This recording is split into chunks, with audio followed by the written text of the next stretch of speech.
Lemonaid, freshly brought to you by Blessed Vision Foundation.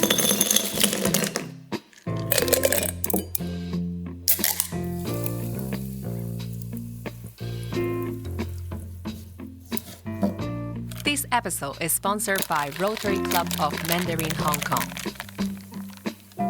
The views and opinions expressed in the following interview are those of the guests and do not necessarily reflect the views or position of Blessed Vision Foundation.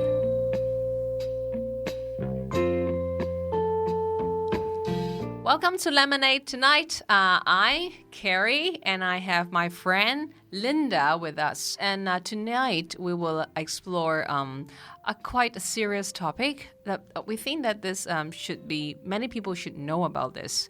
But many people may know about this, but they do not know how to handle it or how to discover that they got this problem. And tonight we're talking about eating disorder.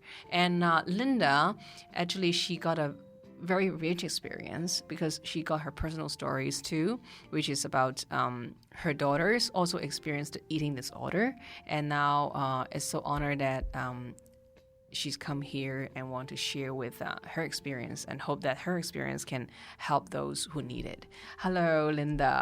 Hi, Carrie. How are you? Yeah, I'm good. And I'm thank so you. blessed to be with you today. I'm so blessed to be with you too.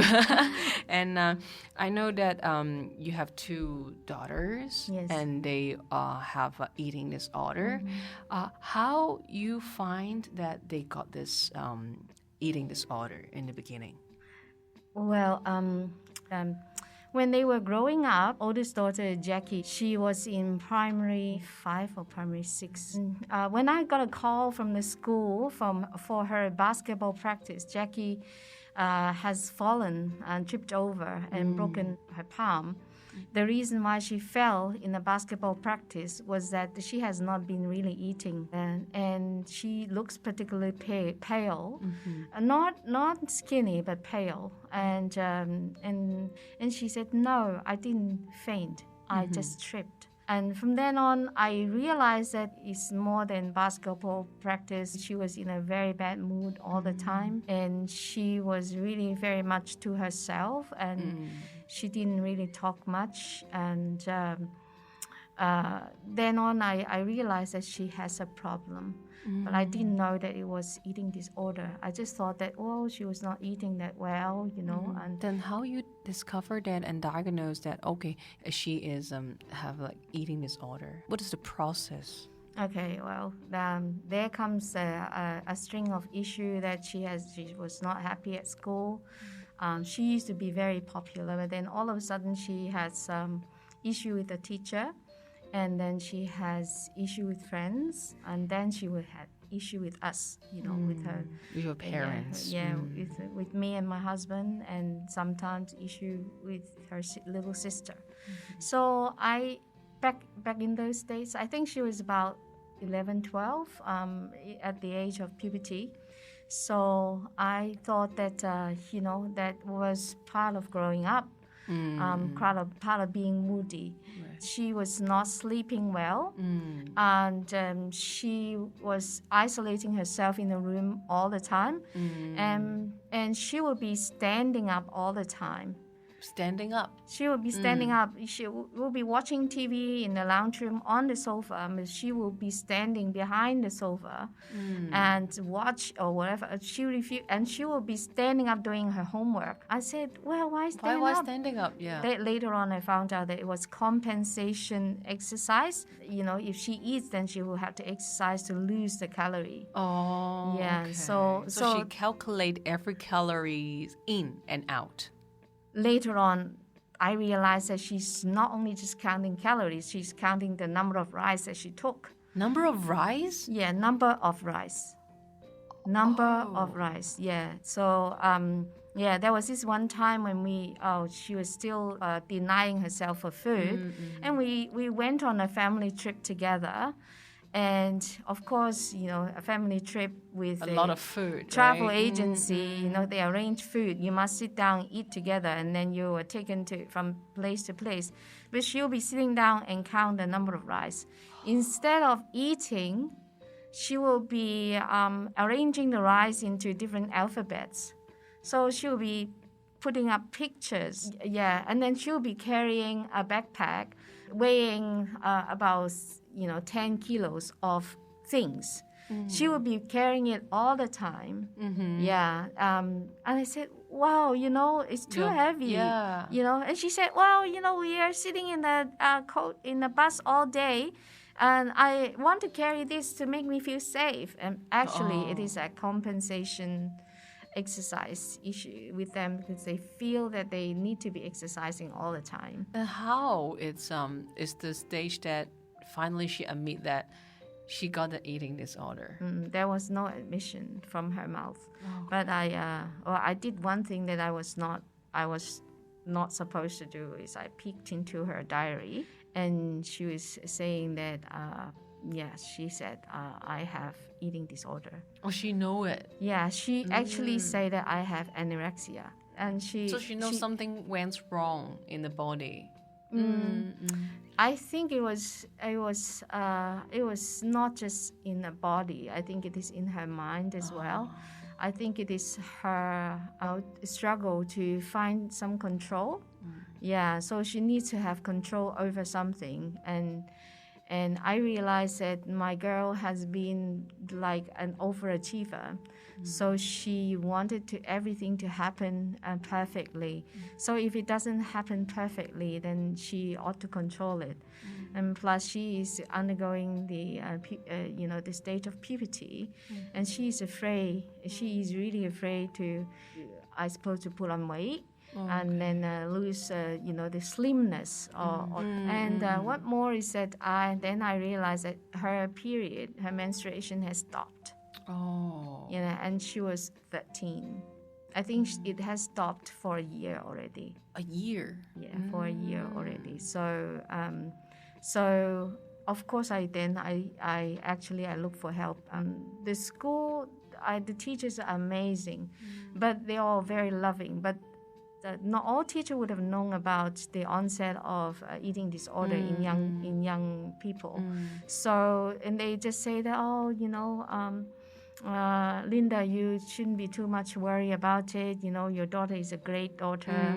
We'll watch over her. I will encourage her to eat more, things like that. But they try to help, but I didn't think that we all make a difference. Any changes? No, because we are not dealing with it properly. How to deal with it? Well, eventually, she actually went to see the school council herself, because she felt isolation, she felt discontent. So she was actually seeing the school council, and she was able to talk to her and advise her to get help.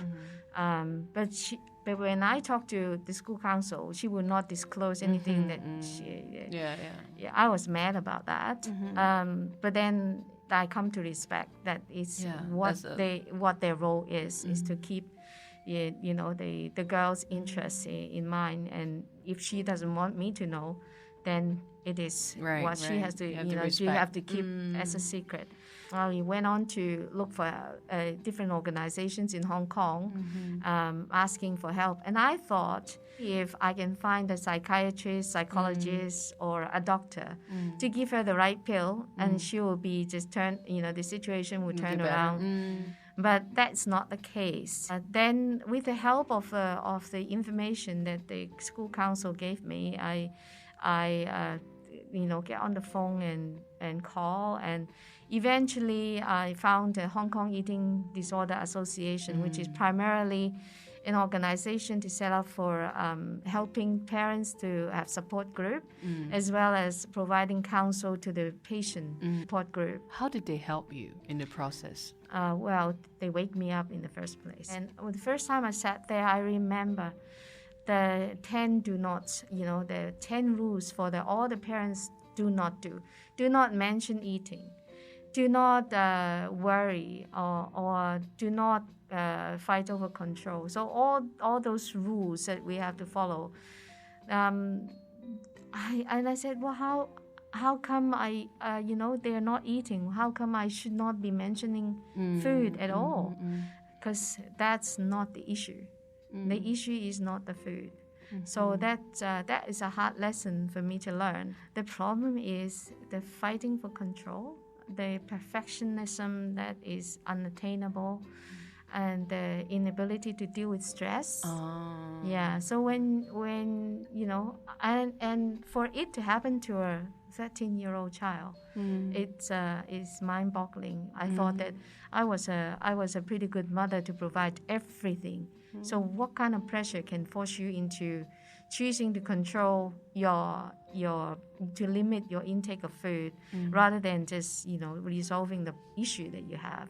So I really couldn't get out of this mindset of probably I was over controlling myself. I was over controlling over them.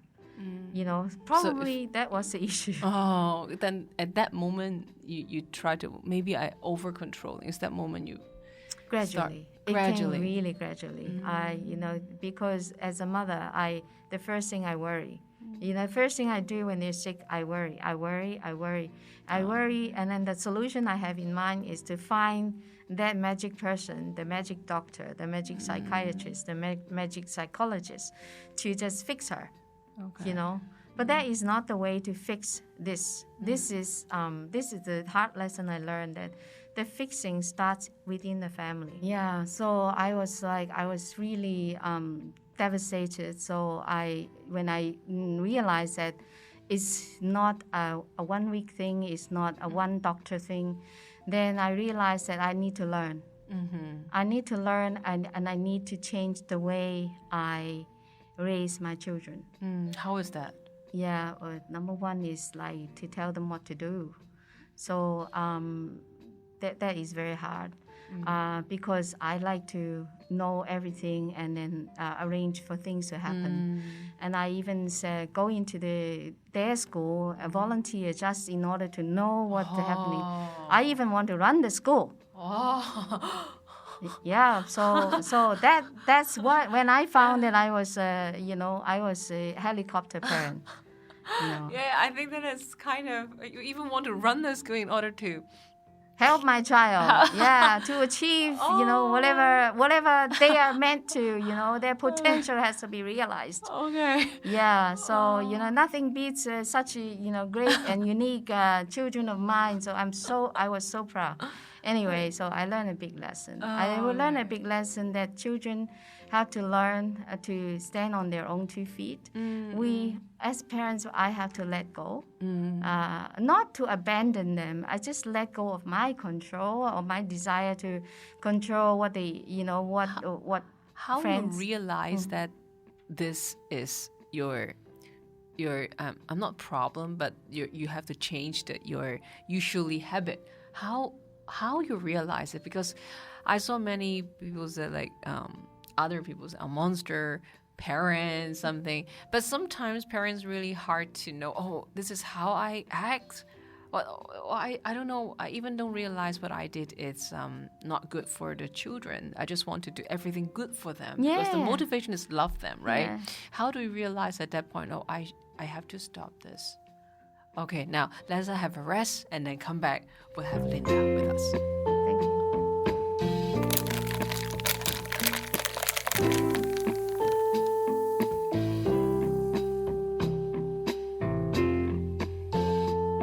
We have Linda with us, and yes, as last part we have shared, okay, what is the point that you find out that, oh, I really have to change some of my habits and to change my expression of the way of love?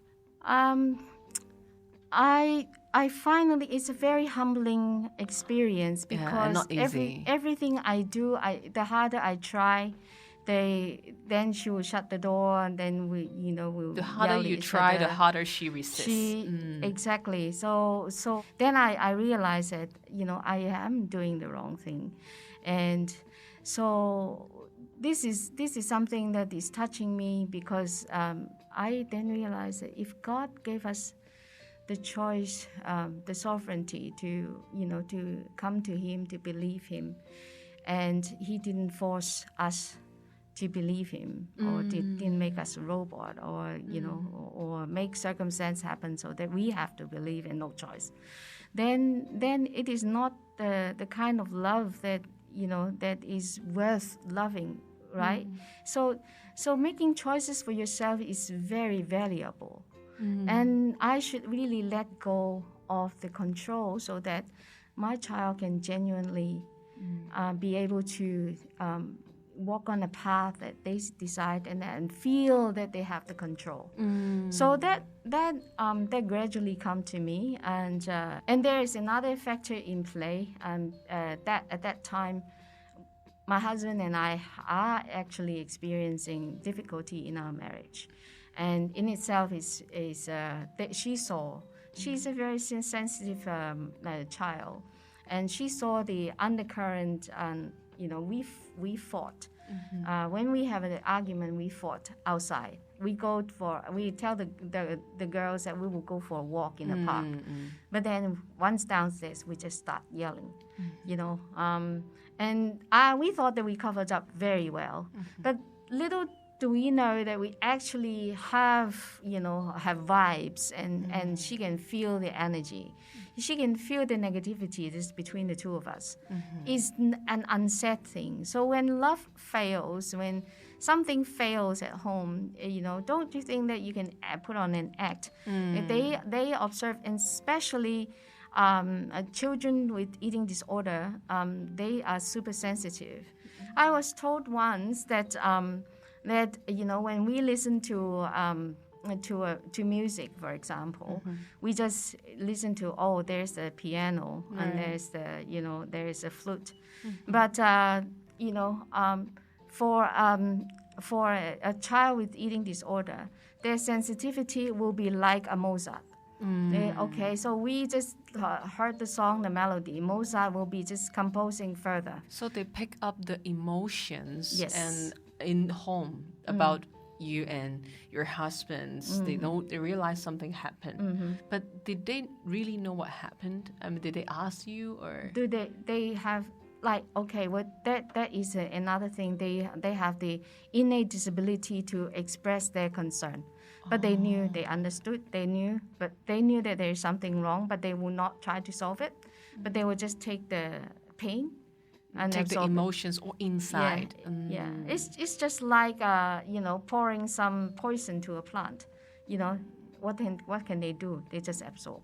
Then we find help to resolve the differences that we have in our marriage, and we work hard on it, and finally she noticed the difference. And of course and by then I also change in the way I deal with I raise her. I try to let go of some of the control that I have. Say, for example, if she wants to go out to visit some friends, I will give her the freedom. I will have to learn to trust her. That trust, it's painstaking, but I have learned to trust her instinct. I would think that you go to your friend's house, and what do they have? Do they have parents who smoke? Right. Things that is ridiculous. Even when we took, when we heard the news about the psychologist said that it is better for her to go to have to stay in the hospital just to correct her routine, her routine, her eating schedule, and let her body recuperate, because at that time, already 1 year into the no period, right? So it's very skinny already. Oh yes, pale. So over the 35 days that she was in there, I visited her every day, and we experienced some breakthrough, because the psychologist told me, she screened through the things that they talk, and then she told me that maybe, Linda, you didn't show enough love. I said, what? In the way that she expected you to. So what I did was to stay in the hospital, and sometimes we cuddle up, and thank God that she's only in the pediatric ward, and they allow me to stay in whatever hour I need. So I will cuddle up with her, and like there is no tomorrow, don't have to be concerned about going back and cook for the the sister or things like that. So gradually win back her trust and her love. So we rebuilt our relationship. And by the time that she was about to leave discharge, she put on weight from 39 kilos to 48. Yeah. That's good. That's good. That is very good. A very encouraging result. Because it's at 10 kilo, almost 10 kilo. Yeah, almost 10 kilo. And I think it's over. She happy about it? I think she is not happy about it. I don't think she's ever happy about weight gain. But because the nutrition has come back, her cheek is rosy. And then when I talk to her, even if I yell at her and I show my anger, she's just smiling. Then I know that my girl is back. Yeah, my girl is back. My girl is ready. But of course, when you talk about, having to eat 6 meals after she's discharged, she just looked at you. Don't be ridiculous, mommy. But then, so after she was discharged from the hospital because of a satisfactory weight gain, by then she was 13 and a half. Thanks to the school, they were very supportive. They do not ask anything, and teachers came to visit her in the hospital. Do not ask about whether you did not eat. No, nothing like that. Just show her love and support. So when she was discharged, she has to sign an agreement, a contract with the doctor, to say that I must maintain this weight. 48. If I drop, 2 kilos, then I will be back. So and then there will be follow up. There's a rules and regulations that she has to follow. But I make a deal with her. Say you give up the right to choose the food. I will take care of what portion that you eat. When you eat, I'll put your food in a plate, because Chinese family, we have several plates in the center, and you pick. No, I pick your food, I pick your amount, and then you finish them. I will grant you freedom to go visit your friend in whatever hour, even overnight. You have that choice. So we make a deal. Of course, that initially didn't go, but as time go by, because our communication improved, so we just abide by that rule, and gradually she asked me, "Mommy, I don't want that extra plate to be, I want to be picking from the center." Yeah, so eventually, she just picked from the center, and I noticed that she wants chocolate biscuits. And that's a good sign, right? Yeah, that's right. So she loves food, and she's not afraid of eating anymore. So I thought that, I was really relieved that God finally make it work. God pulled me through, because I have to rely on the strength that our Father in heaven gave me to, So I have learned a lot to change and not to panic, and to accept that the illness will take time to heal. I think in the story I can see it's the rebuild of relationship, and to love and support, and that seems the most effective healing ways for this eating disorder. I think this is not only for eating disorder, but many emotional problems. I think this is love, care, the way to communicate. I think that is the most important point, that we all can rebuild the family, the relation in our life. Yeah, thank you so much for listening.